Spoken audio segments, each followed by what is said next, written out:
जय हिंद दोस्तों, सागर ज्ञान अर्जन में आप सभी का स्वागत है।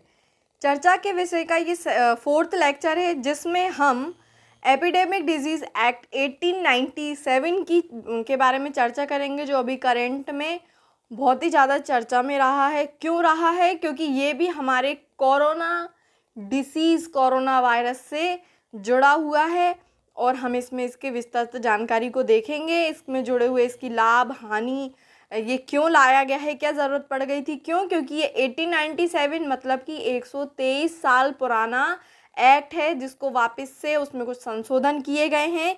और वो संशोधन करने की क्यों ज़रूरत पड़ गई, वो क्यों लाया गया, हम इन सब चीज़ों के बारे में इसमें चर्चा करेंगे और पता करेंगे कि इसमें ऐसे कौन से फैक्ट हैं जो हमारे एग्ज़ाम के पॉइंट ऑफ व्यू से इम्पॉर्टेंट हैं।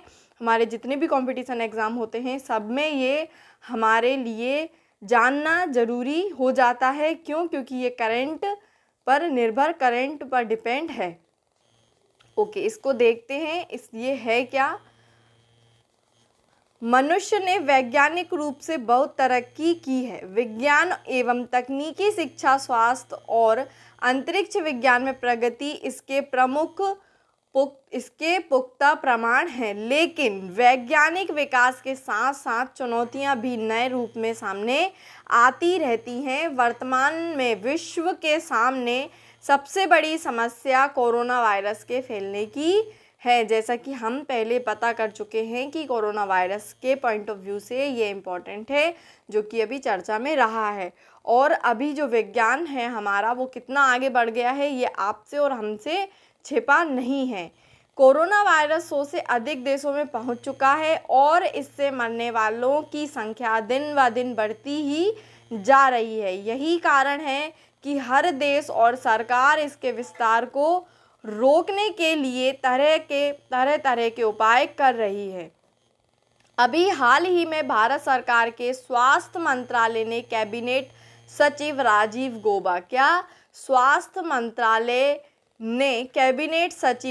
गौबा के माध्यम से 123 साल पुराने कानून एपिडेमिक डिजीज एक्ट 1897 के सेक्शन 2 को लागू करने का फैसला लिया है। सेक्शन कौन सा? 2। सेक्शन 2 को लागू करने का फैसला लिया है। देखते हैं फ्रेंड्स, ये आखिर है क्या? सेक्शन 2 क्या है, हम जानते हैं। एपिडेमिक डिजीज एक्ट 1897 की धारा 2 के प्रावधानों को लागू करने का निर्णय कैबिनेट सचिव राजीव गौबा की अध्यक्षता में एक समीक्षा बैठक में 11 मार्च को लिया गया था। कब लिया गया था फ्रेंड्स? 11 मार्च को लिया गया था।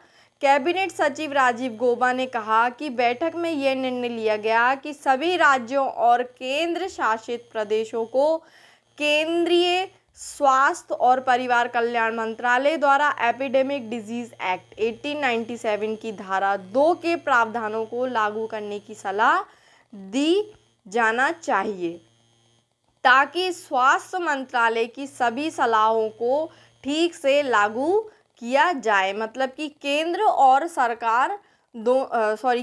राज्य सरकारों को लागू करना इसका उद्देश्य है। और ये क्या होता है, हम देखते हैं। अब यह जानते हैं कि आखिर ये एपिडेमिक डिजीज़ एक्ट 1897 क्या होता है और इसे लागू करने का फैसला भारत सरकार ने क्यों किया है। ओके, एपिडेमिक डिजीज़ एक्ट 1897 के बारे में हम जानते हैं ये क्या होता है। इस एक्ट में कुल मिलाकर 4 सेक्शन हैं और संभवतः ये सबसे छोटा एक्ट है। इसमें सिर्फ 4 सेक्शन है और ये सबसे छोटा एक्ट है हमारे संविधान में। इस एक्ट के सेक्शन 2 में इसे लागू करने के लिए कुछ शक्तियां राज्य और सेक्शन 2A की शक्तियां केंद्र सरकार को किसी महामारी को दूर करने या कंट्रोल करने के लिए दी गई है। कौन कौन सी? जो सेक्शन 2 है इसे राज्य को दिया गया है, राज्य को शक्तियाँ दी गई हैं। और जो सेक्शन 2A है इसको केंद्र सरकार को शक्तियाँ दी गई हैं इसे लागू करने की। एपिडेमिक डिजीज़ एक्ट 1897 की धारा 2 में लिखा है, क्या लिखा है धारा 2 में? जब राज्य सरकार को किसी समय ऐसा लगे कि उस राज्य के किसी भाग में किसी खतरनाक महामारी फैल रही है या फैलने की आशंका है, तब अगर राज्य सरकार ये समझती है कि उस समय मौजूद कानून इस महामारी को रोकने के लिए नाकाफ़ी हैं, तो राज्य सरकार कुछ उपाय कर सकती है। इन उपायों में लोगों को सार्वजनिक सूचना के जरिए रोग के प्रकोप या प्रसार को रोकथाम बताई जाती है। मतलब क्या, राज्य सरकार अगर उसको लगता है कि इस महामारी को रोकने में हम विफल हैं, नहीं कर सक पाएंगे हम इसे सही, और इसमें जो भी कानून है उस समय चल रहा है, अगर वो उससे कुछ भी फ़ायदा नहीं लग रहा है, तो वो एपिडेमिक डिजीज़ एक्ट 1897 को लागू कर सकते हैं। अब देखते हैं कि इसी एक्ट की धारा 2B में राज्य सरकार को यह अधिकार होगा कि ये राज्य सरकार को क्या, रेल या बंदरगाह या अन्य प्रकार से यात्रा करने वाले व्यक्तियों को जिनके बारे में निरीक्षक अधिकारी को या ये शंका हो कि वो महामारी से ग्रस्त है, उन्हें किसी अस्पताल या अस्थायी आवास में रहने का अधिकार होगा। और यदि कोई संदिग्ध संक्रमित व्यक्ति है तो उसकी जांच भी किसी निरीक्षण अधिकारी द्वारा करवा सकती है। ये कौन कर पा सकता है? राज्य सरकार करवा सकता है। ये किस में दिया गया है? ये सेक्शन धारा 2B में दिया गया है। एपिडेमिक डिजीज़ एक्ट 1897 की धारा 2A में लिखा है, क्या लिखा है? इनमें कहा गया है कि जब केंद्रीय सरकार को ऐसा लगे कि भारत या उसके अधीन किसी भाग में महामारी फैल चुकी है या फैलने की संभावना है और केंद्र सरकार की यह लगता है कि मौजूदा कानून इस महामारी को रोकने में सक्षम नहीं है, तो वह केंद्रीय सरकार कुछ बड़े कड़े कदम उठा सकती है, जिनमें शामिल है किसी भी संभावित क्षेत्र में आने वाले व्यक्ति जहाज का निरीक्षण कर सकती है, मतलब वो दूसरों को चेक कर सकती है। तो ये आप इस चीज़ में कंफ्यूज्ड मत होना।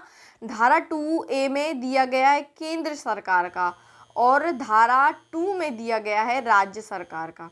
दोनों की कंडीशन एक ही है कि अगर वहाँ की सरकार कुछ नहीं कर पा रही है, उस समय चल रहे कानून कुछ नहीं कर पा रहे हैं, तो वो क्या कर सकते हैं? इस एक्ट को लागू कर सकते हैं। एपिडेमिक डिजीज़ एक्ट 1897 की धारा 3 में क्या लिखा है? इसमें एक सख्त प्रावधान भी है। अगर एपिडेमिक डिजीज़ एक्ट 1897 का सेक्शन 3 लागू हो गया तो महामारी के संबंध में सरकारी आदेश ना मानना अपराध होगा और इस अपराध के लिए भारतीय दंड संहिता यानी इंडियन पीनल कोड की धारा 188 के तहत सज़ा मिल सकती है। कौन सा? इंडियन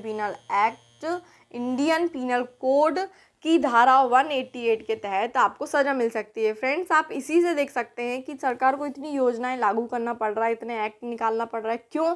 क्योंकि हमारे देश में कुछ लोग ऐसे हैं जो सरकार को नहीं मानते, जिनके पास कॉमन सेंस नहीं है कि अगर ये डिज़ीज़, ये बीमारी छीने पे फैल रही है, कोरोना वायरस टच करने पर फैल रहा है, तो हम उसको रोकें, हम खुद को घर में रखें। लेकिन नहीं, कुछ लोग न जाने क्या उनकी बुद्धि है, ऐसा क्या है कि वो इतना दिमाग भी नहीं लगा पा रहे और लोगों में फैला रहे हैं, जिसके कारण सरकार ऐसे कदम उठा रही है। जबकि समझदार लोगों के बीच में, हमारे देश में इतनी युवा पीढ़ी है, ऐसे लोगों के बीच में सरकार को ऐसे कड़े कदम भी उठाना पड़ रहा है। न जाने ऐसी क्या सोच है लोगों की कि वो सहायता नहीं कर रहे हैं, मदद नहीं कर पा रहे। ठीक है, कम से कम परेशानियां भी खड़ी ना करें। इतने डॉक्टर्स, इतने कर्मचारियों को ये बीमारी फैल रही है, ये वायरस फैल रहा है, बेचारे अपनी फैमिली को छोड़कर दूसरों के लिए लगे हुए हैं, दिन रात जग रहे हैं, मगर लोगों को ये चीज़ नहीं दिखती है। सिर्फ उनको अपना परिवार, अपने लोग, अपनी ही चीज़ें दिख रही हैं। खैर छोड़ो ये सब चीज़ें, आगे देखते हैं। इसके अलावा अगर कोई व्यक्ति इस बीमारी को रोकने के लिए कोई अच्छा कदम उठाता है तो उसके खिलाफ कोई कानूनी कार्रवाई नहीं की जाएगी। अगर कोई अच्छा कदम उठाता है तो उसके लिए कानूनी कार्रवाई नहीं होगी। इसमें कुछ संशोधन भी हुए हैं। महामारी अधिनियम 1987 में संशोधन, क्या संशोधन हुए हैं देखते हैं। हमारा पहला संशोधन है, स्वास्थ्य कार्यकर्ताओं के खिलाफ किसी भी तरह की हिंसा के अपराधों को भी संज्ञेय और गैर जमानती बनाया गया है। ऐसे मामलों में जांच 30 दिनों के भीतर की जाएगी। मतलब अगर कोई स्वास्थ्य कार्यकर्ताओं के खिलाफ किसी भी तरह की हिंसा हो रही है, तो वो क्या होगी, गैर जमानती होगी। दूसरी बात, 30 दिनों के अंदर ही उसकी जांच शुरू की जाएगी। हमारा नेक्स्ट है, नए संशोधनों में यह प्रावधान किया गया है कि यदि कोई व्यक्ति स्वास्थ्य कार्यकर्ताओं के खिलाफ किसी भी तरह की हिंसा करता है तो उसको 7 साल की कैद के साथ भारी जुर्माना भी भरना पड़ेगा। अपराध को गैर जमानती अपराध भी बनाया गया है। हमारा नेक्स्ट क्या है संशोधन, दोषी पाए जाने वालों को 3 महीने से लेकर 5 साल तक की जेल की सज़ा सुनाई जाएगी और 50,000 से 2 लाख रुपए तक का जुर्माना भी लगेगा। तो फ्रेंड, ये क्वेश्चन आ सकता है, खासकर MPPSC के प्री में इस टाइप के क्वेश्चन आते हैं कि इस गलती पे कितना जुर्माना है या इसकी अवधि क्या है। तो आप याद रखना, इसकी अवधि 3 महीने से लेकर 5 साल तक है और इसका जुर्माना 50,000 से लेकर 2 लाख तक है। किस कंडीशन में, अगर कोई कार्यकर्ता को, स्वास्थ्य कार्यकर्ता को या फिर कोरोना में जो हमारी मदद कर रहा है उसके खिलाफ जाकर अगर कोई कार्य हो रहा है, कोई हिंसा हो रही है, तो उसमें ये लागू होगा और उसमें ये जुर्माना लगेगा। इस प्रकार ऊपर दिए गए लेख में यह स्पष्ट है कि भारत सरकार कोरोना वायरस के प्रसार को रोकने के लिए हर संभव प्रयास कर रही है।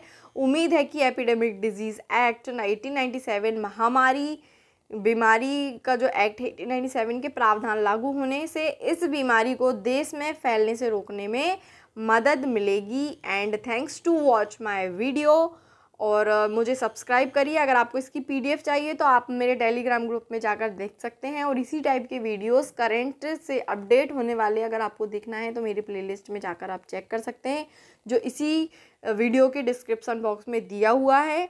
और अगर आपको लगता है ऐसा कोई टॉपिक है करंट बेस्ड जो एग्ज़ाम के पॉइंट ऑफ व्यू से इम्पोर्टेंट है या आपको जानना है, तो आप मुझे कमेंट में ज़रूर बताएं। मैं उसकी फुल डिटेल के साथ उस वीडियो को लाने की पूरी कोशिश करूँगी।